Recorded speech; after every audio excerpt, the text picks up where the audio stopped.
podcast. Yo, you've been killing it. The reviews, the comments, everybody just loving, and yo, everybody is loving our podcast. I'm killing it, man. Very, very excited. But you know what? Anthony, man, you doing it again. You Fred, you gotta stop cutting me off, bro. No, you just like to conversate all the time, bro. You don't never get to the start. Yo, you're embarrassing me. We have to pray. Here we go. We have to pray. All right. Go ahead. Do your thing, bro. Okay, let's get it. Okay.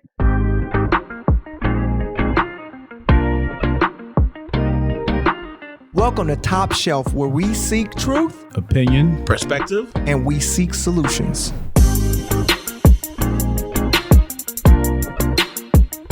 Dear Heavenly Father God, we thank you so much for allowing us to come together. Thank you so much for this platform. Thank you for our guest today, our wonderful guest, and thank you for everything that we will discuss. We pray that we don't offend any of our listeners, Lord. We just pray that you just have your way through all of us. In Jesus' name we pray. Amen. Amen. So normally we do a mental check-in for the week. We pride ourselves on self-care and just the mind itself. So ladies, how's your mental this week? My mental on a scale of 1 to 10, right? That's what we do. Ma'am. This week, I'd have to say mentally, I'm at an 8. Oh, okay. I'm at an 8. I am utterly feeling blessed and grateful. And so, yeah, I'm doing okay. Physically, my allergies are killing me, so I'm going to say 2. But allergies. I am doped up on every allergy medicine you could possibly think of. But besides that, I'm good. Yeah, I'm feeling really good. And it's been a really good month. My birthday's coming up. Mother's Day's tomorrow. Happy Mother's Day. Thank you. Okay. What about yourself, Lydia? I'd say I'm at a 9. So this was a dope week. I just completed my coursework for 1 degree, going into a new degree program at the end of the month. So that, was a dope win. So definitely taking a moment to acknowledge that, did some, a few things to celebrate myself and heading out of town next week to celebrate, and again, just like said, just totally grateful, a couple of things in the works and just really being able to reflect on how far you've come, even in just, a year's time and to just think about too, like the silver lining of this time during the pandemic and really just being able to embrace your growth, the things you've been able to accomplish, the limitations that we put on ourselves that you see yourself through. So definitely this week has been a week to really just embrace that because I'm on a break. So you slow enough to really just, sometimes you're moving so fast, you don't really pay attention. Wow. So this week I really had a moment to just really soak that up. So definitely I'm at a 9. Okay. Jeff, Fred, whoever want to go first. So, I'm always a 10, despite what goes on. I don't know what to say. For me, so this week's been a good week. I have no complaints. It's always a 10 for me, bro. It's always a 10. But the reason why it's always a 10 for me, because I'm here. I'm alive. I'm breathing. I'm healthy. I have my family. I have my bros. We have Sweatpants and Coffee Chat in the building with us with this podcast. So I'm good. I have no complaints no matter what's going on. I try to keep my head up. You know what I'm saying? Try not to look down, try to focus and just look at the little things, where I can identify and enjoy life. So I'm good. I love it. Frederico. For me, it would be, I'm getting attacked by that same villain that lets you get attacked by allergies. My allergies have been killing me. It's a demon. It's a demon. Every other morning, I'm stuffed. I'm telling you, allergies come from the devil. I'm telling you. Look, I got more drugs in my house than El Chapo. You know what I'm saying? mean Exactly. for allergies. Thank you. For allergies. For allergies. Let me clear that up. But yeah, other than the allergies, it's been probably like 7, and just like missing my mom a whole lot for Mother's Day. But I sent her out her Mother's Day gift early, and my sister her Mother's Day gift early. So I'm glad to see that they got them, and my mother-in-law as well. So I'm glad to see that they received their gifts. And yeah, so it's been 8. Damn, Fred, I forgot to send my mother-in-law flowers. Whoa. Whoa. Yeah. You're not even gonna touch that I'm one. not gonna be on Bell Park tomorrow. You need to Talk stop about by the the flowers. crib. No deliveries for You you. got it. You better stop by the crib. Personal You delivery. smart. You went to college. Personal deliveries from Julio on the highway. I did. I'm duly From Juan degreed, Pablo, actually. I'm glad you said $12. Well, we got $12. I'm telling you, Juan Pablo, Maria, Carlos, Y'all smart. Y'all smart. they're You better down go the get them highway. They're on the oranges. highway. They got Get some oranges too. Yeah, so I'm gonna get some flowers. Or Target. Never mind. no. I mean, you know who has the best flowers? Who? Trader Joe's. Trader Joe's. That's a fact. Trader Joe's do have the They've best. saved me flowers. many a day. I'm gonna go Many there a day. in the morning. I'm gonna go there in the morning. Me. I'm gonna Let take me a picture and tell I'm gonna send it to y'all. I got some flowers. Do it. I'm in. I want to see. I So go for in there and me, give me some almond milk. Right next to the flowers. nah, but for me, this week is I'm gonna say a 9.5. I can never say a 10 because it's always improvement. Because so I started my program and I'm being able to see more kids just show up every Saturday. My program is called Access University. It was a thought, and normally when my thoughts it becomes years and years, but this time it was a thought and it became reality. 1 week was 8, second week was 20. Now this week was 35 students. So when I saw that, Oh wow! I'm not gonna lie, I teared up because wow, a dream coming through. And one of my mentors said, "If you build it, they will come. If you build it, they will come." But just to see that was an amazing. Congratulations! I know that feels great. Thank you. So 9.5. So let's get into our conversation. So let's pull up a chair.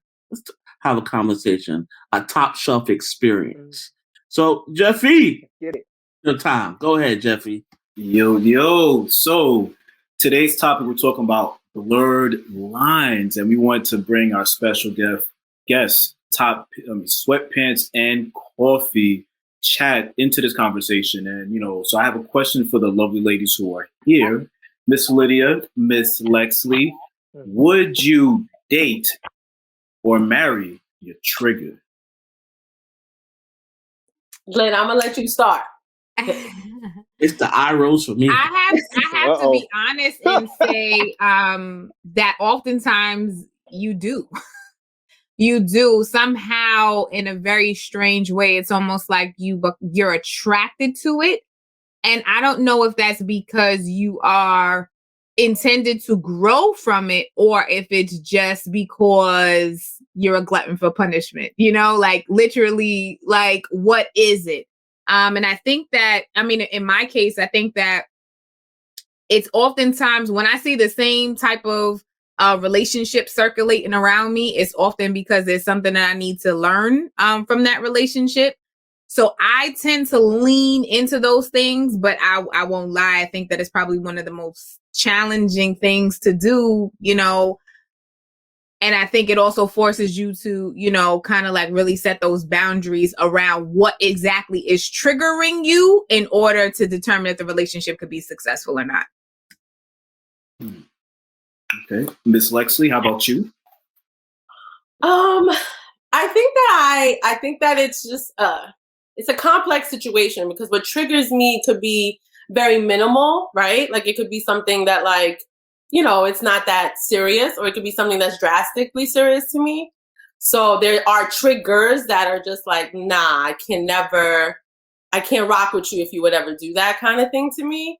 So for example, a trigger for me would ever be like feeling abandoned, right? Because I have like an abandonment kind of thing. So if I ever felt dating you or, you know, in a relationship with you, if I would ever feel abandoned by you, then obviously I wouldn't be as comfortable in pursuing a whole relationship because I'm not secure. I don't feel safe. I don't feel like you got me the way you should. So there are certain triggers that I could, you know, we could work on. And then there's certain ones that I'm just like, there's some that are just like, there's a no-brainers for me. So that's a complex. Yeah, I think that's a good point. That's a very good point. Certain things are non-negotiables. That's definitely, I For can sure. second that.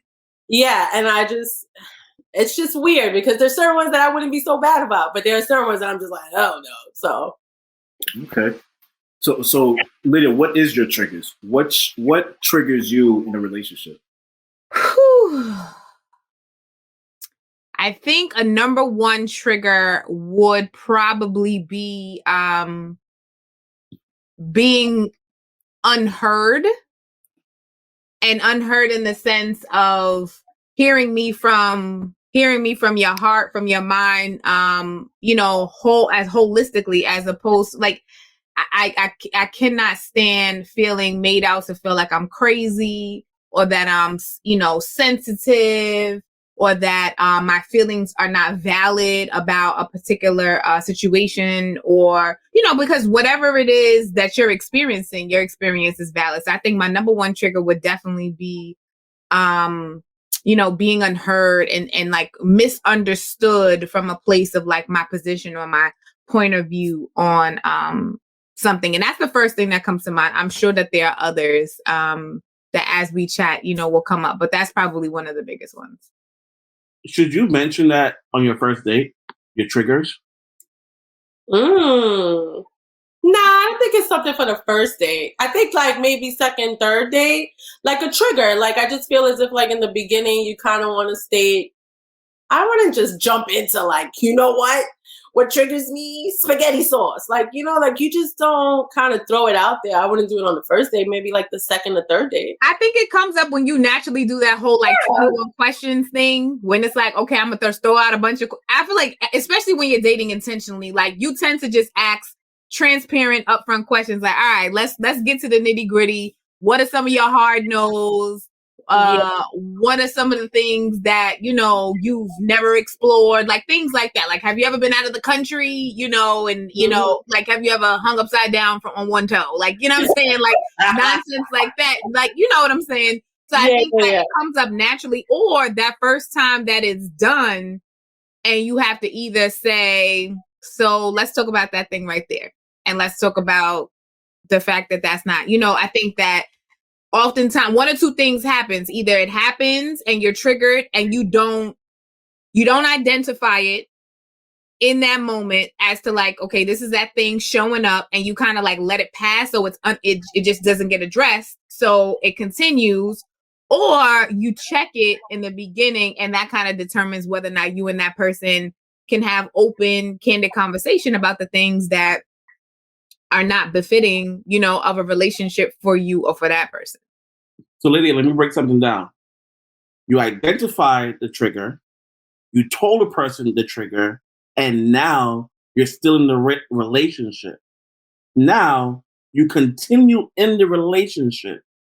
Does the trigger now become normalized because the person's still doing what you told them to not do? Because you identified it. You communicated with the person. And we pride ourselves on solution because we want to be able to know we're having these conversations. I'm talking to you, and now I'm married to you. So what happens then? Because I think there's a spirit or something that tells you, this is not going right. This shit is not right. I need something. Right. Whoa. And you communicating, you doing everything, you going to counseling, but I'm still married to my trigger every day that I wake up. I think the worst fear, I told my wife was like, she wake up one day and say, I don't love you no more. I told her that the first day I met her. So when do we start having those real conversations saying, you look cute, you cute, cool. We go out, we have great conversations, but you still a trigger. When you stop and say, this is not for me. I think prior to the wedding. I think that if you're honestly having those open and honest and candid conversations early enough and you're not waiting until, because sometimes we think that the marriage is going to change everything. And then there's just going to be this sense of, responsibility and this sense of, like the gates of heaven just sort of open up and now this person is different. And after the marriage, the reality is that there is a change, but it's not going to be change behavior when there's something that you've kind of allowed to go on for months or years of dating and then just expect this drastic, awakening to happen. And now this person decides to no longer push the buttons that you allowed them to push. Like a person only does what you allow them to do. That statement is so true. And you got to teach people how to treat you, and not from a controlling standpoint, but you have to kind of like let it be clear what you can and cannot handle. Because if I continue to allow you to trigger me and it's sending me down a rabbit hole that then, because now my triggers are going to start to trigger you, because now I'm going to go for the jump. Because me personally, I ain't going to start nothing, but I will finish it. And when I come for you, I'm coming to take you out the same way I feel like you coming for me. So then at that point, now we're creating toxicity. Yeah, just to add to Lydia's point. You're still in the market, right? So, correct? You're still in the market? I mean, the rule is until you have a ring on your finger, you're on the market, right? And I think that that's another thing too, right? And that's not to ever disrespect, your dating phases with a significant person, but until you are married, yeah, technically you are on the market, because that person has not deemed you you might be on layaway. You know what I'm saying? And until you might just have $5. You might be on layaway, and until you might just have $5 to spare. Listen, and until you are paid in full, technically you are. Respectfully. And I say that with the utmost respect. And that goes for anybody, or any lady listening. I think that sometimes, we get a little caught up, prior to those decisions being made. But you asked that question for a reason. I did. Jeff. Yeah, I just wanted to add it to Lydia's point that what marriage does is doesn't hide your trigger, it exposes your triggers. Because now when you're married, you're seeing the real nitty-gritty of that person. You're waking up every morning with that person, you're going to bed with that person. So you're going to see that person at their most vulnerable moment. A lot of times we're dating for a year, 2 years, 3 years. There's still some form of boundaries, right? That comes along with a relationship. But once you're married, those boundaries starts to go down. So you're really seeing this person really at at all exposure. So marriage, what it does is it's going to expose any hidden triggers that you may have that you try to tuck away. So I would definitely recommend as well that before you actually take that step to have those conversations, be honest, be real, with yourself, with your partner. Like, hey, you know what? There's some triggers that I see in this person that I don't think that I could deal with if I'm going to spend the rest of my life with this person. Or I may have triggers myself that I know, like, okay, I have my own individual issues that I have to work on, and me marrying this person is going to do this person a disjustice. Ah, man. I think another thing is too is like, is this person just showing me their representative now, and then I get to really meet the real them at the point of marriage? That's something to consider as well, because a lot of times people could be, showing you their representative. Everything looks good on paper, and they, have a job, car, they check off all your boxes, but then it turns into like something completely disastrous once you get married, because then that person is like, well, I I'm not with any of the stuff that I had before. Like, honestly, that's my mama card. You know what I'm saying? Actually, you know, my name ain't on this lease. That I live with my brother, you know, or like just like you start noticing that person is actually an imposter. What happens then, ladies? I want to phrase that question to you. What happens when you marry somebody and you find out they're an imposter? How about when you date people who are imposters? Snaps. How about when you date them? How about when you date them? You know, because that representative, Hey, talk to me nice. Talk to me it's nice. like whether you want to believe it or not, that imposter shows its face once or twice before the wedding, you know, ever happens. It's what we choose to pay attention to. You know, we like to kind of like, oh, did I say that just now? And then you want to perseverate over it and act like it didn't just happen, or you didn't just see that, or maybe it's a one-time thing. But the reality is, it's just like a child, just like a child tries their limits. You let that one time it goes down and it's unaddressed, or you see it, you need to pay attention to it or call it out, because it will happen again. It will happen again. I don't care if he leaves his socks in the middle of the bathroom floor and it was a one-time thing. If it bothers you, you might want to, you know, and I'm not saying nitpick, right? Because I think that's the catch-22, right? There's some things that are triggers, right? Because some people, like I said, socks in the middle of the bathroom floor, but some people are neat freaks, right? Some people have a need for order and cleanliness and tidiness. Otherwise, it sends them into a frenzy. And so socks in the middle of the floor may not bother one person, but it may be a big deal to me. But again, it's kind of like finding a way to communicate in a way that doesn't come off as though you're nitpicking, but like, all right, this thing right here, I need for you to just be thoughtful or mindful about this. And again, if the person cannot honor your trigger, no matter how big or how small, or at least just kind of like make it a little, just stop the bleeding, you know, then you got to wonder, is this my life partner? Because this person is like, you know, some people would say, you know, oh, just pick up the socks and just keep it moving. But how long do you pick up the socks before you snap? And now y'all got all sorts of other issues, because now you calling this person out their name, and you know, it's been turned into this big catastrophe, these big blow-ups, because you just didn't address the small things. So it's tough. Do you think that's a communication problem? I'm sorry? Do you think that's a communication problem?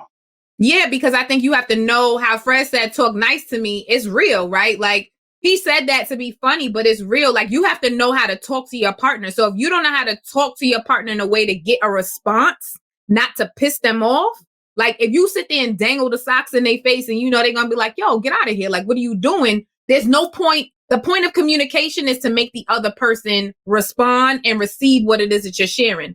If that's not what's happening, that's not effective communication. So you got to know your partner. Like, you got to know how to bring things to their attention. Maybe it's not right then and there because, you know, you're upset and you're going to, you know, be out of pocket. Like, maybe it's talking about it later, or maybe it's working it into a funny conversation, like whatever works for your dynamic in your relationship. But yeah, that's a communication issue. If you can't address the things that are firing you up inside out of fear or out of thought, like overthinking it to the point where it's like, oh my God, it's going to create a whole big situation with this person. Like, that's definitely a communication issue.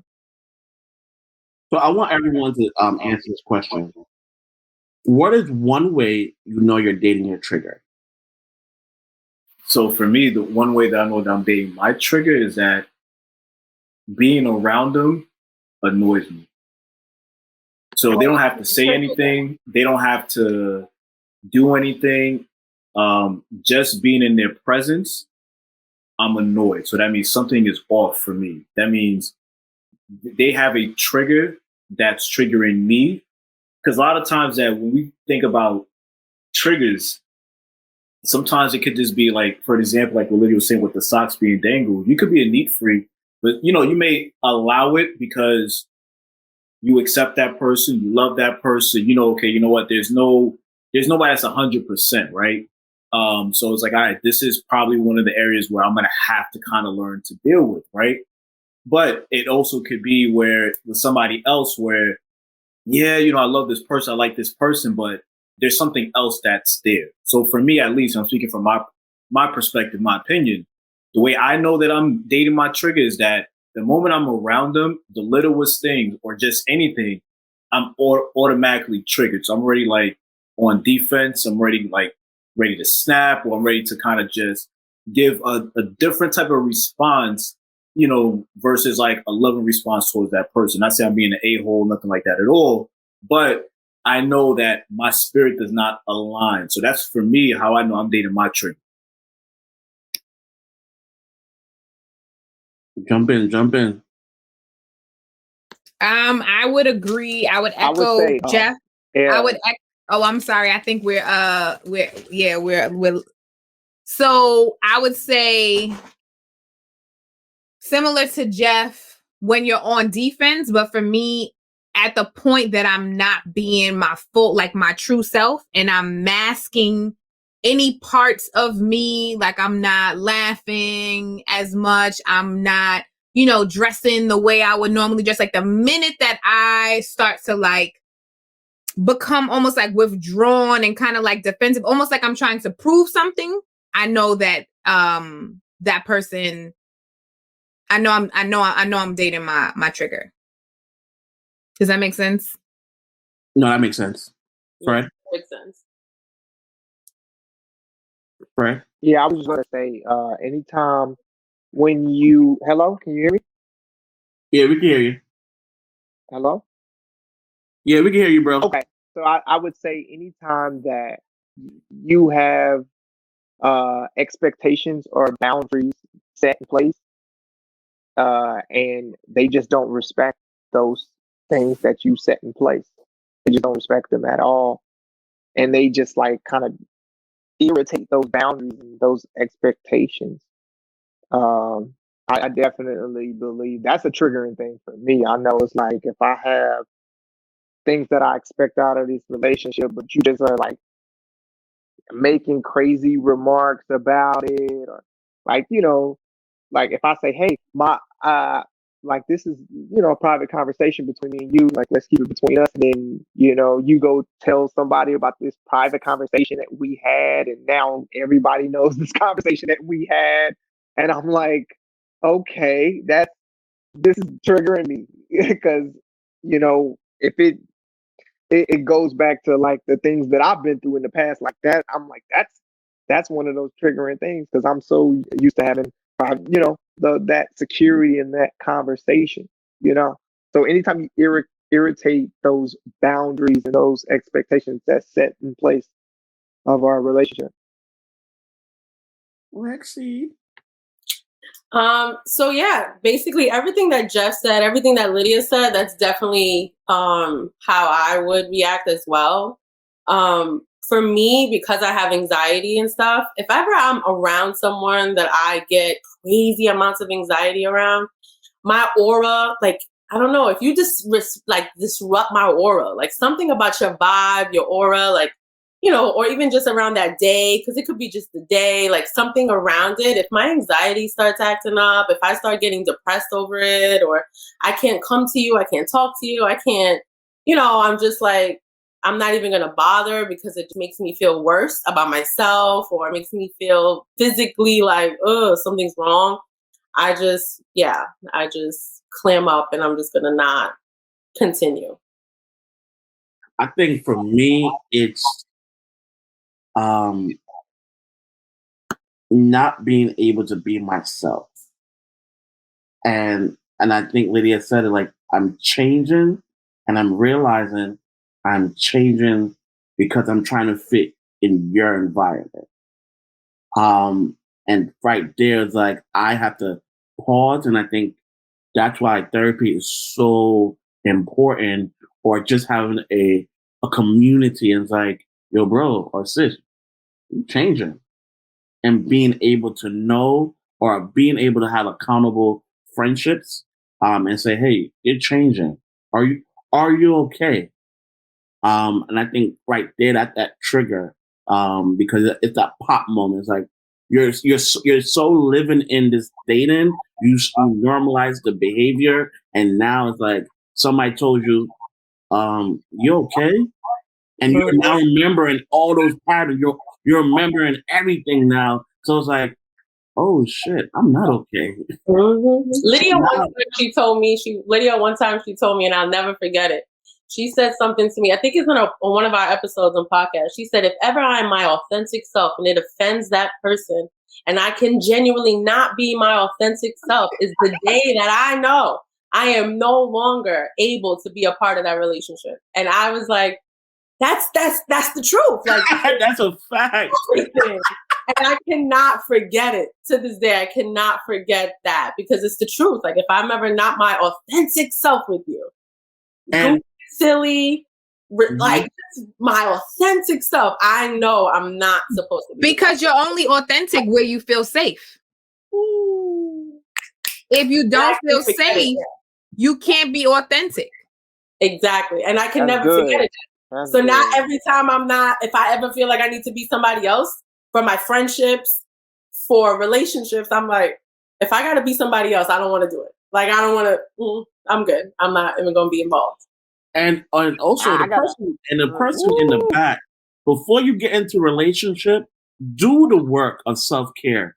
Do the work of self-awareness. Because if you don't do in regards to self-awareness, self-care, and knowing who you are, someone would tell you who you are. Somebody will tell you who you are.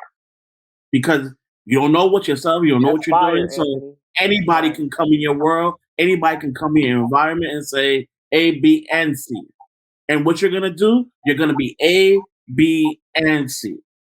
So please do the self-awareness. So while we're doing the self-awareness, I think everybody on this podcast is very self-aware of who they are. How do we now transition the conversation and saying, you're not for me?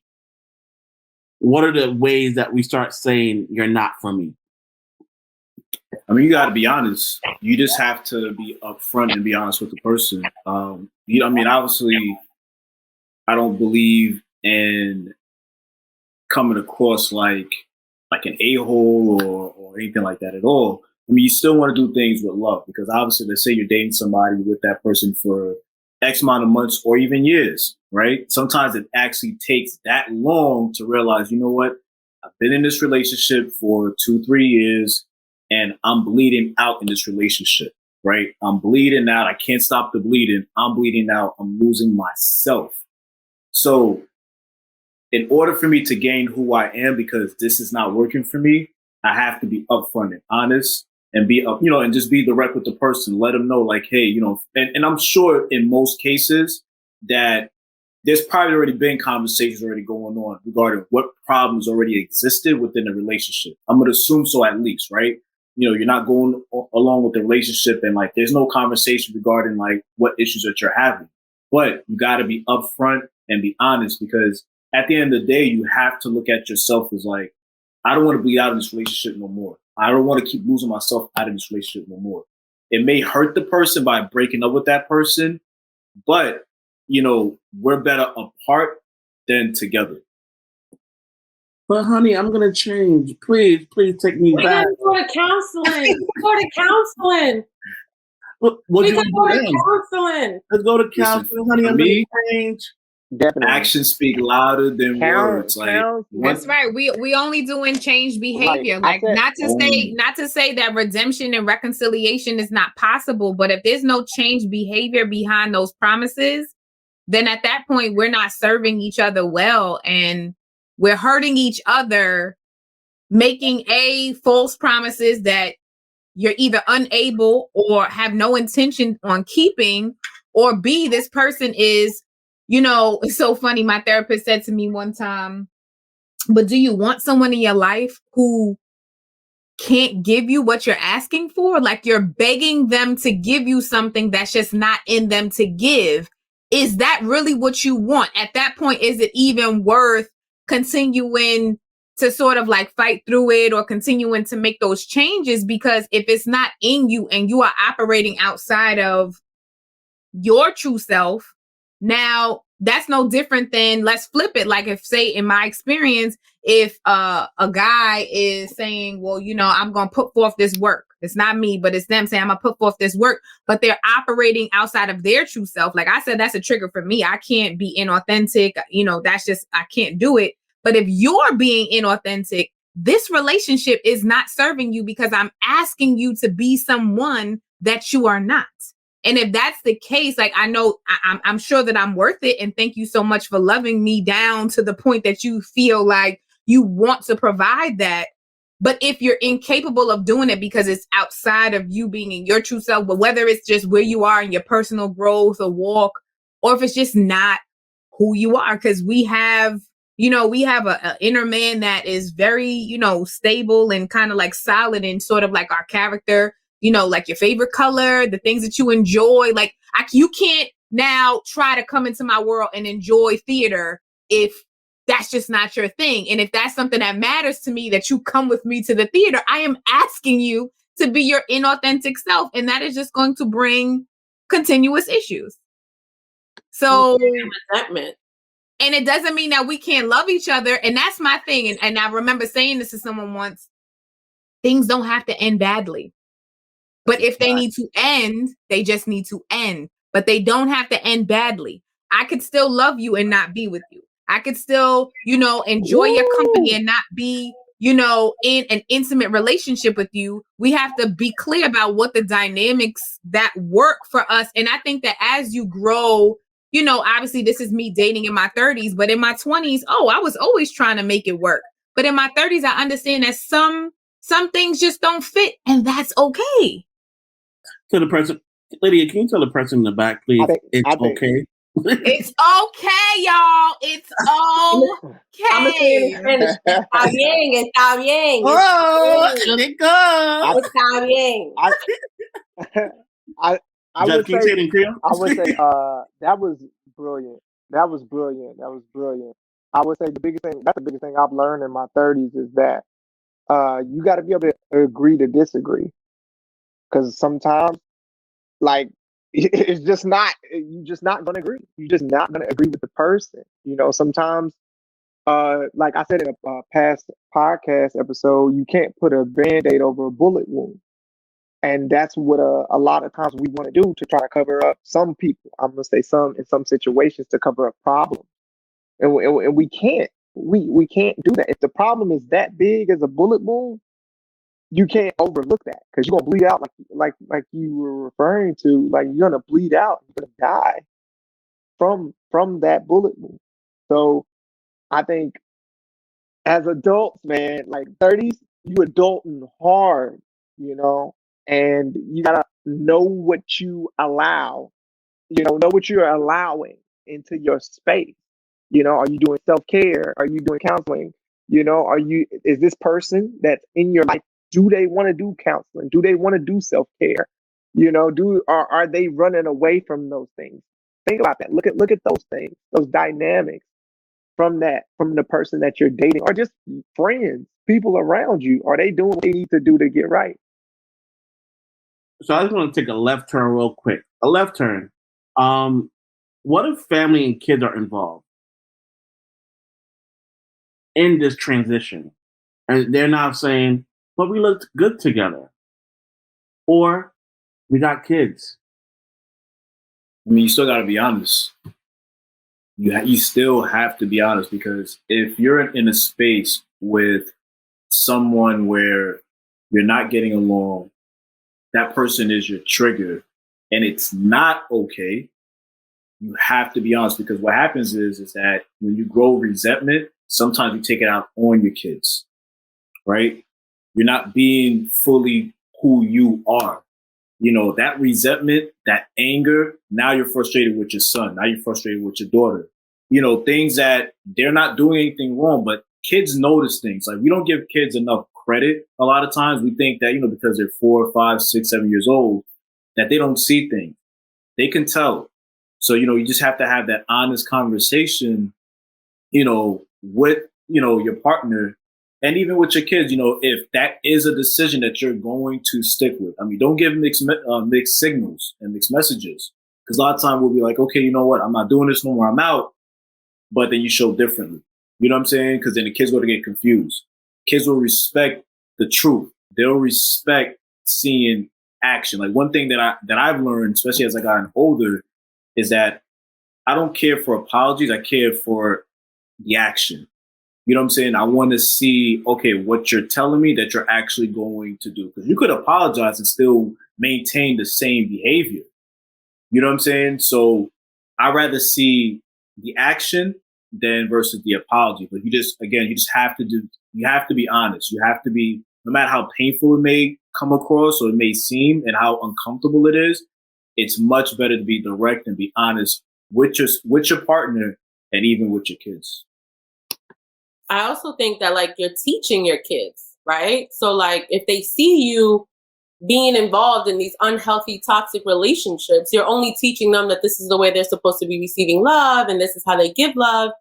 And so obviously that's not good for the kids. So it's even more important for you to remove yourself and address it if you do have children that are involved, because you are setting the mouse, like you are setting the bar for these kids in that generation. So it's only more important, if anything, to address that situation and remove yourself if necessary and kind of start the work, because they got to see you doing the work as well so that they know how to move forward themselves.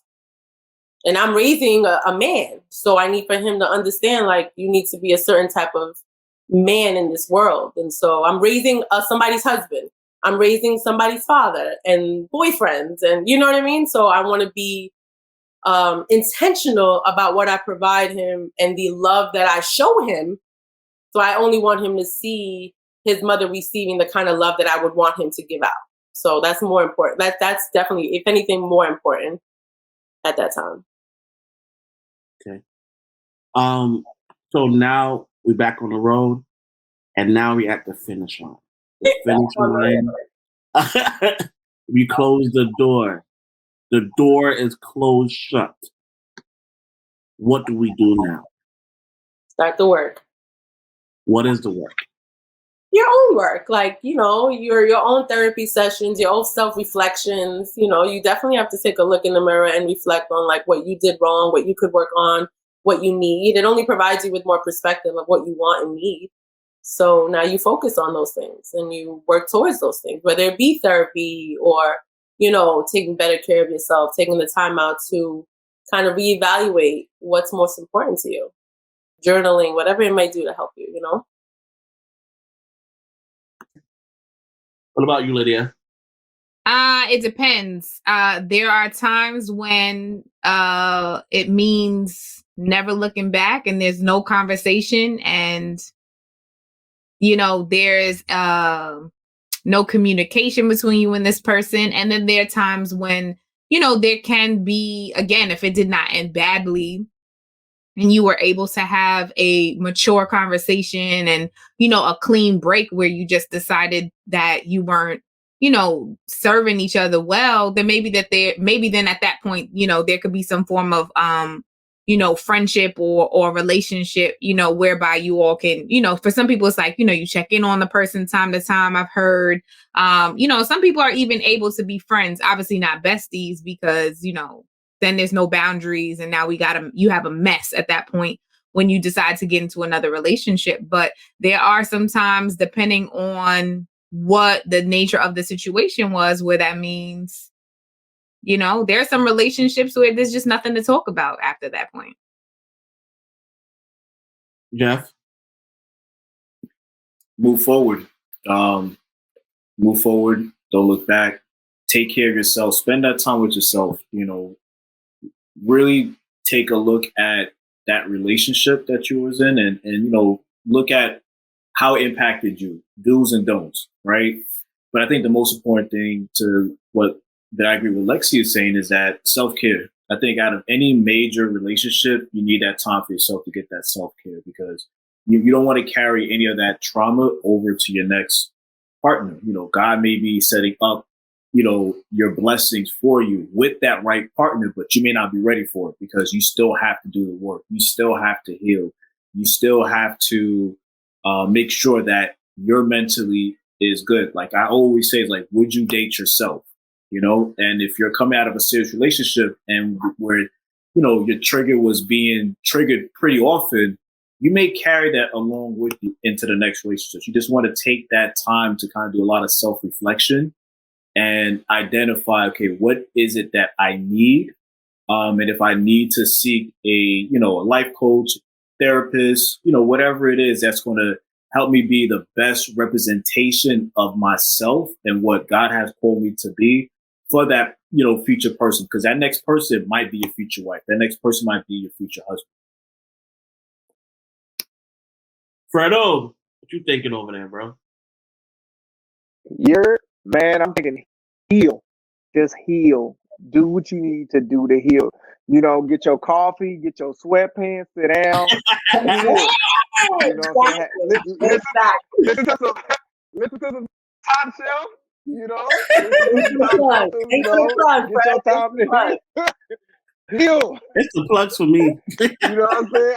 I'm out here, but I mean, just take your time to heal for you, because I know me, after going through a terrible breakup, that healing time was the most important thing that I could ever did for myself.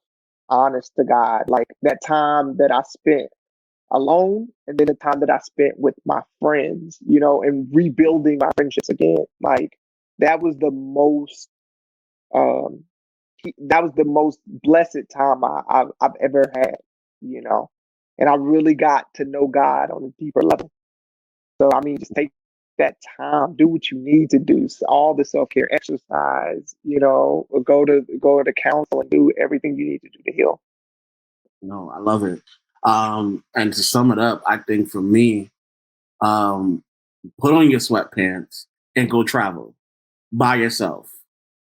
Get your coffee, do something, but just travel. And be able to know, do not go into another relationship when you are in your healing process. It makes no sense, because you're literally going to reenact the trauma, and then now you create another toxic relationship. So please, put on your sweatpants and go travel. With that saying, another wonderful, amazing podcast. Thank you so much. You guys did amazing. Where can they reach you? Tell us a little bit about you. Come on, we need a plug. Sweatpants Coffee is on all major platforms where you hear your podcast. And we are also on YouTube, so you can definitely check us out at the Elle Rouge YouTube page. So yeah, definitely check us out. And thank you so much to Top Shelf for even having us. We really appreciate it, guys. And we appreciate you more. So I want to start something new. What's a final thought?